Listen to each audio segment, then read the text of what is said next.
Hi there. Hey, welcome back, everybody. It's good to be here. Good to have you. My name is Ed Ponsi, your FX educator, here on behalf of FX Street once again. Happy to be here. Happy to see you. Happy Valentine's Day, everybody. Wow. Want to hear something funny? Guess what I got for Valentine's Day? Guess what I'm going to get for Valentine's Day? An echocardiogram. True story. So that's later today. But I'm actually happy to get all this stuff done, and they have to make sure that I'm okay. You know what I mean? So a lot of people, just to get onto this topic of Forex right away here, I've been getting a lot of questions lately about, Ed, my broker is leaving. I used to be with FXCM. Now FXCM is going away in the U.S. What should I do? I have somebody asking if the sound is working. Can everybody hear me okay? Okay, somebody's in the Q&A session. Okay, sound is working. Try chat area.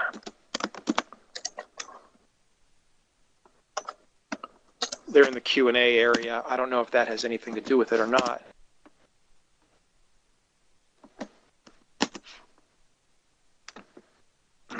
Okay. Anyway, sound is fine. All right. Very good. Very good. Okay. What broker should you use? Well, I'm not here to recommend a broker for you, but I'll tell you how to figure this out. Okay? Because first of all, everyone says, well, what broker are you using, Ed? Well, that means nothing. What the broker that is the right broker for one person is not necessarily the right broker for another person. So I would not even be concerned. Right? I would not even be concerned about what broker somebody else uses. But here's how you figure it out, okay? There are only, if you're in the U.S., and that's the only place where FXCM has ceased doing business. So if you're not in the U.S., this really shouldn't affect you and your relationship with FXCM. But if you are in the U.S., there really are only very few choices left. There's Oanda, Gain Capital, Thinkorswim, and I think that's it. I mean, those are the only ones that I'm aware of. Here's what I would do. If my broker was leaving, was going away, I would consider opening a demo account for every broker that I could. Right? In other words, why ask somebody else's opinion? Form your own opinion. Open a demo account for each of the brokers and compare. Compare the spreads, compare the platforms, compare the charts, compare the customer service. Call customer service and ask them a question, or go to the chat. And most of the Forex platforms have a chat feature. You can click on it and a little box will appear and you can talk to somebody. So that's how you're going to figure it out, okay? Don't ask somebody else, because that person might be very different from you. Their needs might be very different from yours. And we want to make sure that you're meeting your needs. Okay? So hopefully that explains it. I'm taking a look at the dollar. The dollar index has gotten stronger again recently. But if you look at this chart, maybe you can see it. There's a left shoulder. And there's a head. Now, earlier, some folks were saying that this was the head. Like that. And this was the right shoulder.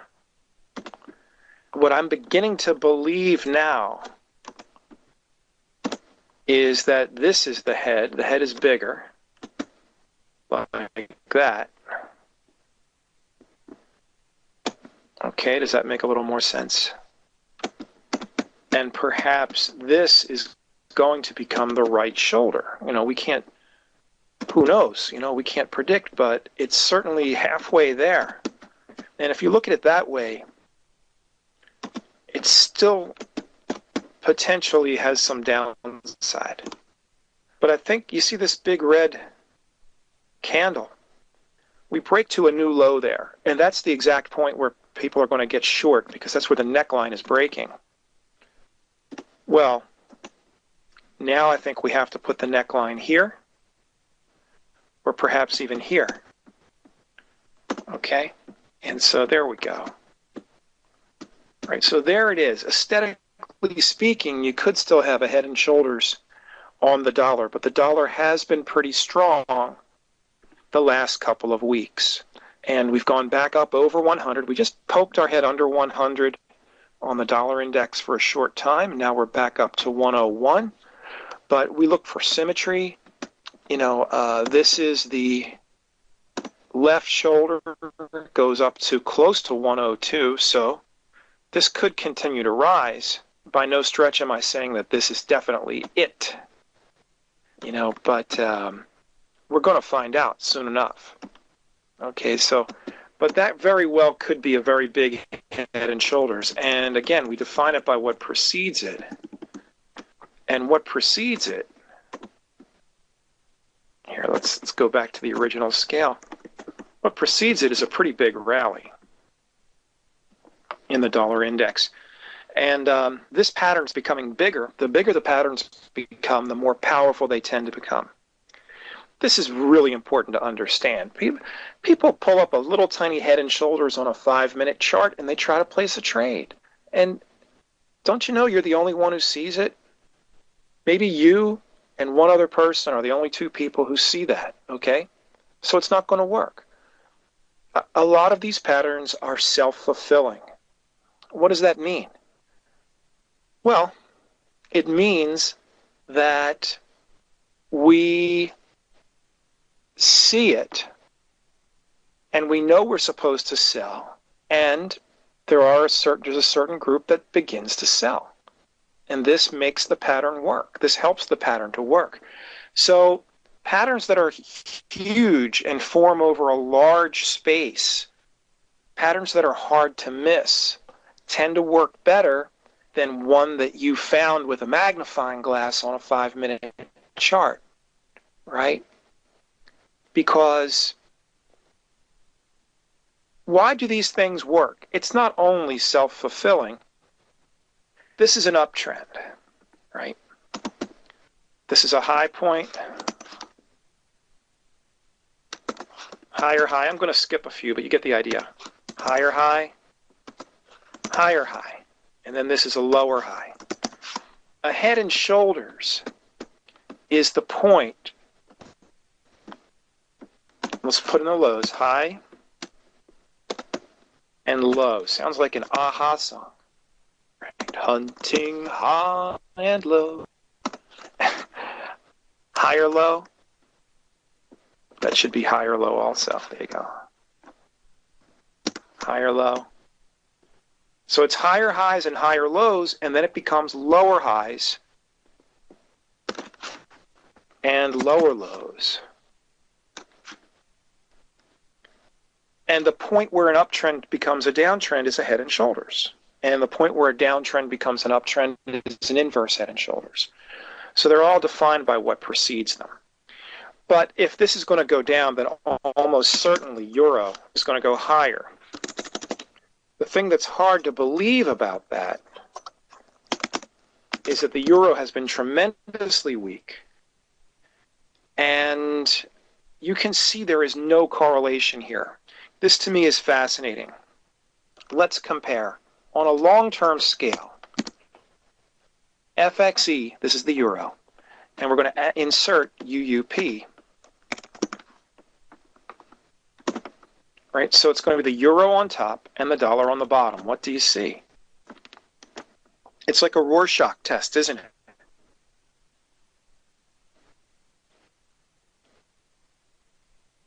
See, this is the great question from Sandy.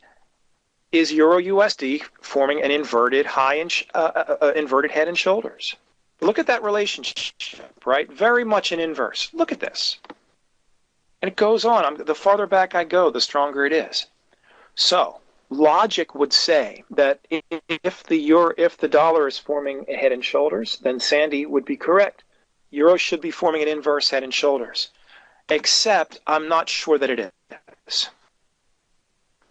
Let's take a look. I guess it could be, yeah.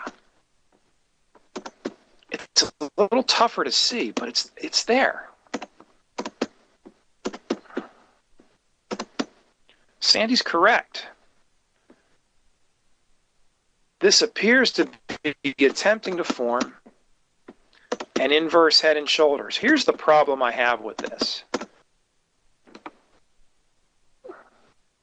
If I'm going to short the dollar, in other words, if I think the dollar's going to fall, I'm not going to short it against the euro. There's too much event risk with the euro. We're going to have elections in France. I believe it starts next month, but I'm not sure. So maybe one of you knows more than I do about that. But remember all the activity leading up to Brexit, all the gaps, all the polls, all the nonsense. And remember, all the same thing happened again with the U.S. presidential election. I do not want to be involved in a situation where there are going to be all these wild gaps. So let's just put it this way. It's okay to trade the euro for now, but I wouldn't place any longer-term trades on it right now. I think I would keep it short-term. Certainly by the end of this month, there's going to be like constant polling and maybe gapping happening, and you don't want to be a part of it. So at least I don't want to be a part of it. Maybe you do. I don't know. Aussie seems like a much better option, says Sandy, and I would have to agree. Aussie is kicking it right now because copper is strong. We'll get to that in a minute. We'll revisit Aussie. We'll talk about CAD. CAD is something good to talk about. Canadian dollar.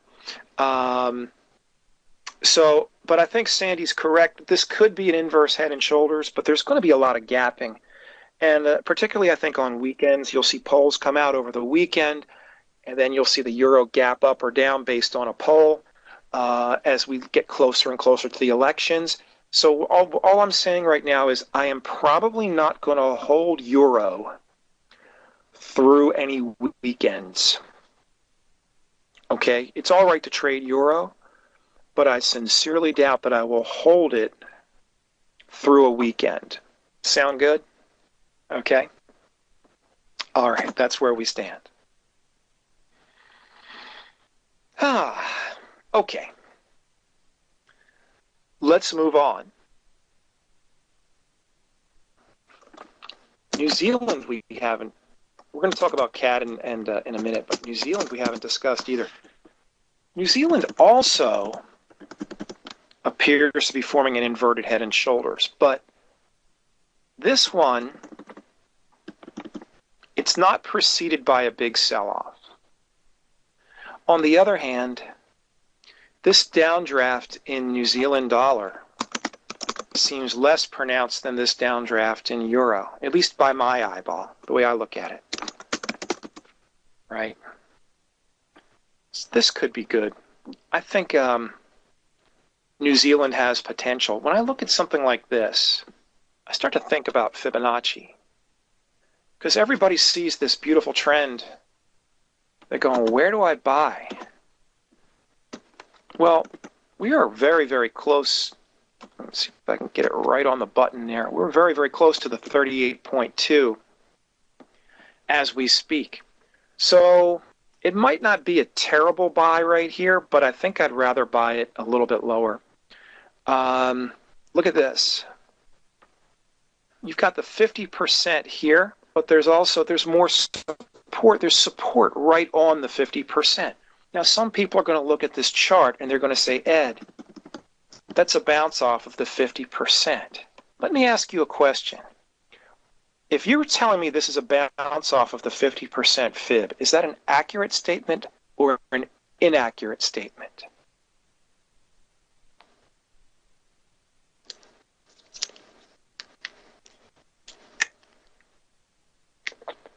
Sandy says accurate. Anybody else? Okay. It's a trick question, Sandy. The fact is, it looks like that. But the fact is, the 50% fib doesn't exist until this point in time. Right? It can't exist back here because the line goes from low to high up to here. Yeah, but Sandy, you'd be surprised. Most people would look at that chart and say this is a bounce off of the 50%. But the fact is the 50% did not exist until this day. That date is February 7th. So anything that happened before February 7th is not a bounce off the fib, but that makes it something else. That makes it support, right? There's support here. The price came down and somebody bought it and pushed it up. And the price came down and somebody bought it and pushed it back up again and it went higher. So there were buyers in the low 7100s on New Zealand dollar. That's the point I'm trying to make. Yes, there were buyers there. Okay, and maybe there still are. So you've got the 50%, which, believe it or not, 50% isn't actually an official Fibonacci number. It's just the halfway point between two Fibonacci numbers. But that's really irrelevant. Some people use the 50% just like we would use the others. I think the 50% fib line is the place to buy, even if you took that Fibonacci away, right? And where is that? That's right here. That's at 7120. Even if you took that away, look what happens. I'm going to put the 4-hour chart on the screen. Any day now, TradeStation. Any day. Here we go. So, we said 7220.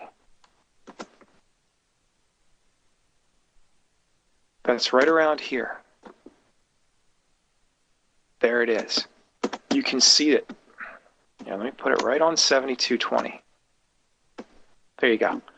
You can see it. Resist, resist, break, support, support, support. And even here again, break, resist, resist, resist.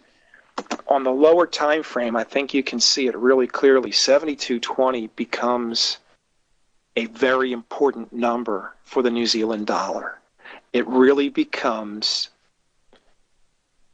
let's just say, the focal point, right, of support and resistance. It's probably the cleanest area that I can find. So we've broken through there now. Now it's resistance, right? I'm sorry, I wanted to look at 7120. I'm such a dope. Here we go. 7120. There you can see it. Sorry about that. Resist, resist, resist. It breaks. Support. Look at the bounce off of 7120. Huge bounce. I'd be a buyer at 7120. Now, the line we had up there before, 7220, that's now resistance. That would be my target, or one of my targets. Okay? Because it's such, look at that. Resist, resist, support, support. Support breaks, resist. This is now the big resistance area, 7220. 7120 becomes the big support area. Right there's the beautiful bounce that we like so much.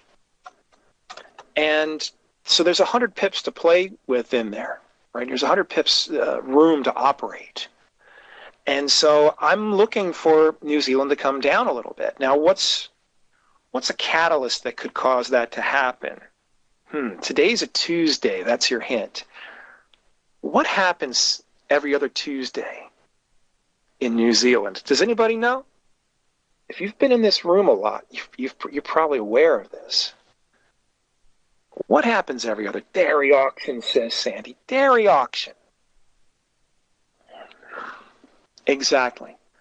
Because it's basically a big dairy farm. I mean, 9% of New Zealand's GDP is dairy and dairy-related products. So, milk, cheese, etc. So is the dairy auction today? Let's go take a look. I don't see it up there, so it must have been last week, right? By the way, there's a website you can go to. Check this out. GDT auction. Here it is.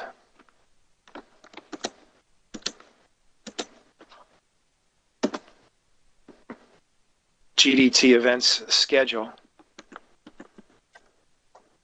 The last event was 7th of February. That's 1 week ago. So the next auction will be 21st of February. Okay. And I've seen the New Zealand dollar gap intraday based on this information. So it's globaldairytrade.info. Right, globaldairytrade.info.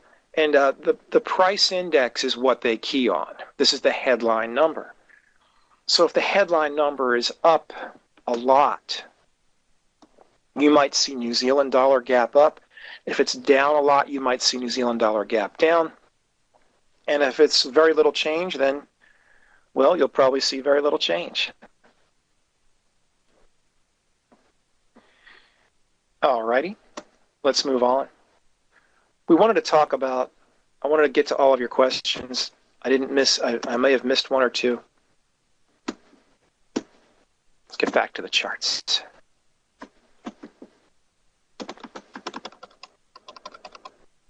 Impact of a possible rate increase for the dollar with the DXY chart. I gotta believe it's priced in because it's all that anyone's been talking about now for a long time. So I think now if we see a rate hike in March, I don't think it'll come as a huge surprise because we've already had different Fed officials talking about this.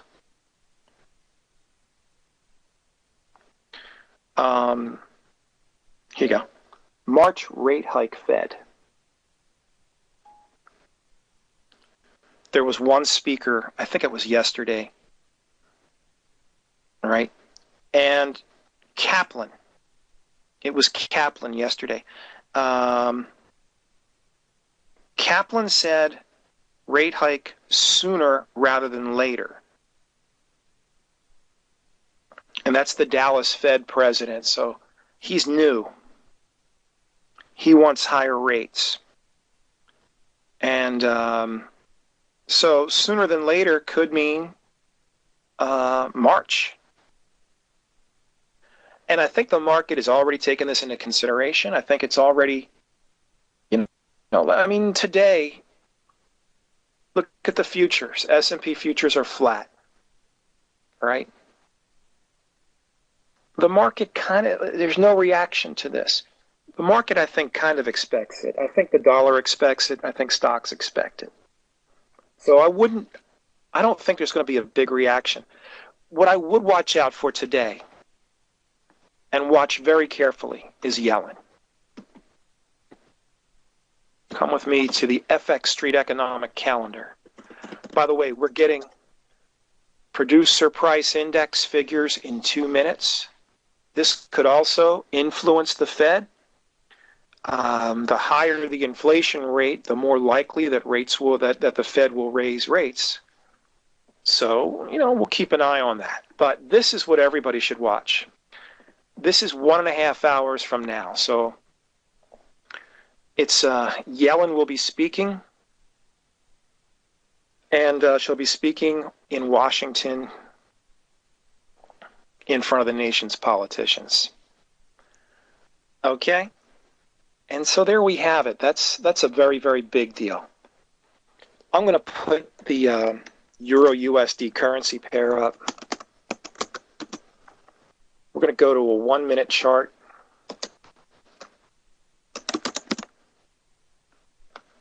And we're just going to see if there's any reaction here to the PPI numbers.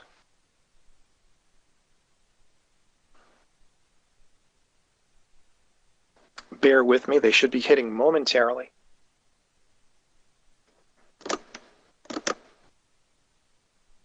See a little bit of activity here down the bottom of your screen.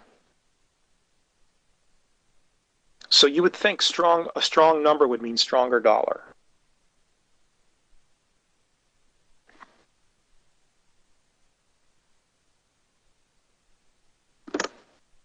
Look at that.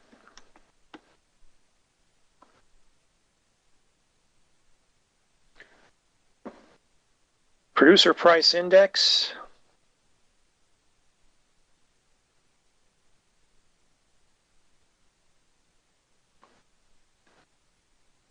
.6, and the estimate is 0.3, I believe. There you go. Okay, you see how all these numbers are green? All of them show higher inflation than expected. 2 of them are year over year. 2 of them are month over month. But the annual rate of inflation for producers is now 1.6. They were looking for 1.2.